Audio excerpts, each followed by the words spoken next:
ബിസ്മില്ലാഹി അൽഹംദുലില്ലാഹി വസ്സലാത്തു വസ്സലാമു അലാ റസൂലില്ലാഹി വഅലാ ആലിഹി വസഹ്ബിഹി വമൻ വാലാ. അഹ്കാമുൻ നൂനി സാക്കിന വത്തൻവീൻ. സുക്കൂൻ നൽകപ്പെട്ട നൂനും തൻവീനും ഇതിൻ്റെ വിധികളിൽ മൂന്നാമത്തേതാണ് അൽ ഖൽബ് ഔൽ ഇഖ്ലാബ്. ഖൽബ് ചെയ്യുക, ഇഖ്ലാബ് എന്നും അതിന് പേര് പറയാം. ഖൽബ് എന്ന് പറഞ്ഞാൽ തഹ്വീലു ശൈഇ അൻ വജ്ഹിഹി, ഒരു വസ്തുവിനെ അതിൻ്റെ മുഖം തന്നെ മാറ്റുക എന്ന് പറഞ്ഞാൽ അതിൻ്റെ കോലം പൂർണ്ണമായും തന്നെ മാറ്റിക്കളയുക, പൂർണ്ണമായി മറിച്ചിടുക, മറിച്ച് കളയും അല്ലേ. വണ്ടിയൊക്കെ ഇങ്ങനെ മറിയുന്നതിന് ഇൻഖലബത്ത് സിയാറ എന്ന് പറയും. ഖൽബ് എന്ന് പറഞ്ഞാൽ മറിച്ച് കളയുക, ഒന്നിനെ മറ്റൊന്നാക്കി മാറ്റി മറിക്കുക, ഇതിനാണ് ഖൽബ് എന്ന് പറയുന്നത്. ഖൽബുൻ എന്ന ഹൃദയം എന്നുള്ള അർത്ഥമല്ല, ഇവിടെ ഖലബ യഖ്ലിബു ഖൽബൻ എന്ന മസ്ദർ. വസ്തിലാഹൻ, സാങ്കേതികമായി ഇവിടെ ഉദ്ദേശിക്കുന്നത് ഖൽബുൻ നൂനി സാക്കിന ഔ തൻവീൻ ഇൻദൽ ബാഇ മീമൻ മുഖ്ഫാതൻ ബിഗുന്ന.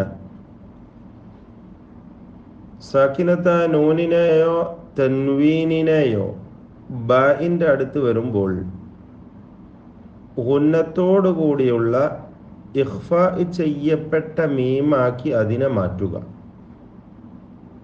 അപ്പോൾ ഒന്നിനെ മറ്റൊന്നായി പൂർണ്ണമായും മാറ്റുന്നതിനാണ് ഖൽബ് എന്ന് പറയുന്നത്. ഒരക്ഷരത്തെ മറ്റൊരക്ഷരമായി മാറ്റുക. എങ്ങനെയാണത്?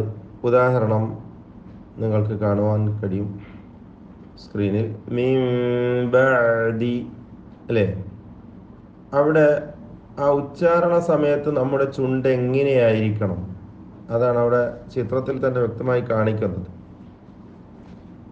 പൂർണ്ണമായും മീം ഇൽഹാർ ചെയ്ത് ഉച്ചരിക്കുമ്പോൾ മീം എങ്ങനെയാണോ വെക്കേണ്ടത് ആ രൂപത്തിൽ ചുണ്ടുകൾ എങ്ങനെയാണോ വെക്കേണ്ടത്, മീം ഉച്ചരിക്കുമ്പോൾ ചുണ്ടുകൾ എങ്ങനെയാണോ വെക്കേണ്ടത് അങ്ങനെ ഒരു അമർത്തി വെക്കുക. ഖസ്സുഷഫത്തൈൻ പാടില്ല എന്നാണ് പണ്ഡിതന്മാർ പറഞ്ഞത്.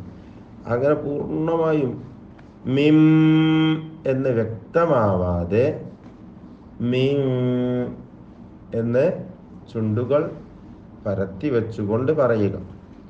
ഇതാണ് ഇഖ്ഫാ കൊണ്ട് ഉദ്ദേശിക്കുന്നത്. മറിച്ച് വിടവ് നൽകിക്കൊണ്ട് മീ എന്ന് പറയേണ്ടതില്ല. അങ്ങനെ ചിലർ പറയാറുള്ളത് തെറ്റാണ്, അത് തിരുത്തേണ്ടതാണ്.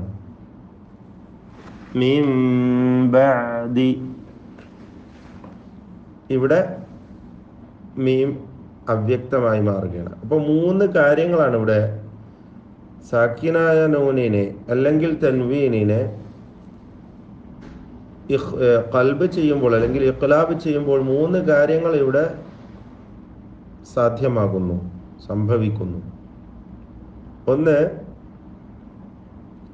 ഖൽബ് തന്നെ, അതായത് നൂനിനെ മീമാക്കി മാറ്റുക എന്ന പണി. നൂനെ മീമാക്കി മാറ്റുന്നു. രണ്ടാമത്തേത് അതിനെ ഇഖ്ഫാ ചെയ്യുന്നു, അവ്യക്തമാക്കി ഉച്ചരിക്കുന്നു.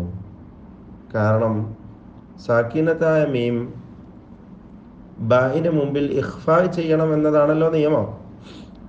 മൂന്നാമത്തേത് മണിക്കുകയും വേണം. അപ്പോൾ മൂന്ന് കാര്യങ്ങൾ ഇവിടെ ഓർക്കേണ്ടതാണ്.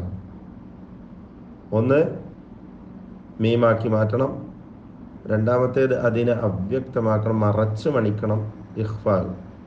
മൂന്നാമത്തേത് മണിച്ചുകൊണ്ട് ഉച്ചരിക്കണം. ഈ മൂന്ന് കാര്യങ്ങൾ ഇവിടെ നമ്മൾ ശ്രദ്ധിക്കേണ്ടതായിട്ടുണ്ട്. ബൂരിക എന്നത് എന്ന് മീമാക്കി മാറ്റി അവ്യക്തമാക്കി മറച്ചു മണിച്ചുച്ചരിക്കുക. ബൂരിക ബിഹും ഒറ്റപ്പദത്തിൽ വന്നതാണ്. ഇനി തൻവീനിന് ഉദാഹരണം നോക്കൂ. സമീഉം ബസീർ. എന്നിങ്ങനെ ചുണ്ട് വല്ലാതെ ഇങ്ങനെ പൂട്ടി വെക്കണ്ട. സമീഉൻ എന്ന് പറഞ്ഞാൽ സമീഉ എന്ന ദമ്മ വരെയും ചുണ്ട് അങ്ങനെ റൗണ്ടാക്കി വെച്ചുകൊണ്ട് പിന്നീട് എന്താക്കണം, തൻവീനിൻ്റെ ഉച്ചാരണത്തിലേക്ക് കൊണ്ടുവരിക. സുക്കൂൻ ചെയ്യപ്പെട്ട നൂനിനെ ഉച്ചരിക്കുക. പിന്നെ ബാ അതിൻ്റെ മഖറജിൽ നിന്ന് വ്യക്തമായി ഉച്ചരിക്കുക. ഇവിടെ ഷദ്ദ് പാടില്ല എന്നുള്ളത് പ്രത്യേകം ശ്രദ്ധേയമാണ്. ബാഇന് ഷദ്ദില്ല. സമീഉൻ സമീഉ ബസീർ സമീഉൻ ബസീർ. ചുണ്ട് ഈ ചിത്രത്തിൽ കാണിച്ചതുപോലെ ആക്കി വെച്ചുകൊണ്ടാണ് ഉച്ചരിക്കേണ്ടത്. ജസാഅൻ ബിമാ ഷൈഇൻ ബസീർ ഷൈഇൻ ബസീർ. ഇവിടെ അദ്ദേഹം നോട്ട് എഴുതിയിട്ടുള്ളത് ഷക്ലു ഷഫതൈനി അൻദ നുത്ഖിൽ മീമിൽ മുൻഖലിബത്തി അൻ നൂൻ. നൂന് മാറി മീമായി ഉച്ചരിക്കുമ്പോൾ ചുണ്ടിൻ്റെ രീതി രൂപം വയകൂനു ബിൻതിബാഖിഹിമ, അവ രണ്ടും ചേർത്ത് വെച്ചുകൊണ്ടാണ്, അലാ ബഅദിഹിമ പരസ്പരം ചേർത്ത്, ദൂന മുജാഫാത്തിൻ വലാ കസ്സിൻ, വിടവോടുകൂടിയുമല്ല എന്നാൽ പൂർണ്ണമായും ഒട്ടിച്ചു വെച്ചുകൊണ്ടുമല്ല. ഇൽഹാർ ചെയ്യുമ്പോഴുള്ള ഒട്ടിച്ചു വെക്കലുമില്ല, എന്നാൽ വിടവും പാടില്ല. അത് പ്രത്യേകം ശ്രദ്ധിക്കേണ്ടതാണ്. ഇവിടെ പരിശുദ്ധ ഖുർആൻ എഴുത്തിൽ ശ്രദ്ധിച്ചിട്ടുള്ള കാര്യം, സാക്കിനത്ത നൂനിനെയും തൻവീനിനെയും, നൂനിൻ്റേതാണെങ്കിൽ ഇപ്രകാരം എഴുതും. അതായത് ചെറിയ ഒരു മീം നൂനിന് മുകളിൽ എഴുതും. നൂനിന് സുക്കൂൻ എഴുതുകയുമില്ല. നൂനിന് സുക്കൂൻ എഴുതുകയുമില്ല. നമ്മൾ കണ്ടതാണല്ലോ. മീൻ ബഅദി ബൂരിക ബിഹും. ഇപ്രകാരമാണ് എഴുത്തിൽ നമുക്ക് മനസ്സിലാക്കാൻ സാധിക്കുക. തൻവീനിൻ്റേതാണെങ്കിൽ ഇങ്ങനെ എഴുതിയിട്ടുണ്ടാകും. തൻവീനാണെങ്കിൽ ഇങ്ങനെ എഴുതിയിട്ടുണ്ടാകും. ചെറിയ ഒരു മീം രണ്ടാമത്തെ ഹറക്കത്തിന് പകരമായി എഴുതുക. ആ ഹറക്കത്താകുന്നു തൻവീനിനെ സൂചിപ്പിക്കുന്നത്. ഹാക്കഥ ഇപ്രകാരം. ദമ്മാണെങ്കിൽ ഇങ്ങനെ, കസ്റാണെങ്കിൽ ഒരു കസ്റും പിന്നെ മീമും, ഫത്ഹാണെങ്കിൽ ഒരു ഫത്ത് ഒരു മീം, ഫത്തയും കസ്റും. സമീഉൻ ബസീർ നമ്മൾ വായിച്ചു കഴിഞ്ഞതാണ്.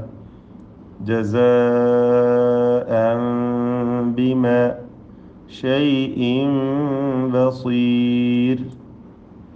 ഇത്രയും കാര്യങ്ങളാണ് മൂന്നാമത്തെ വിധിയായ ഹുക്കുമായ ഖൽബുമായി അല്ലെങ്കിൽ ഇഖ്ലാബുമായി ബന്ധപ്പെട്ട് നമുക്ക് മനസ്സിലാക്കുവാനുള്ളത്.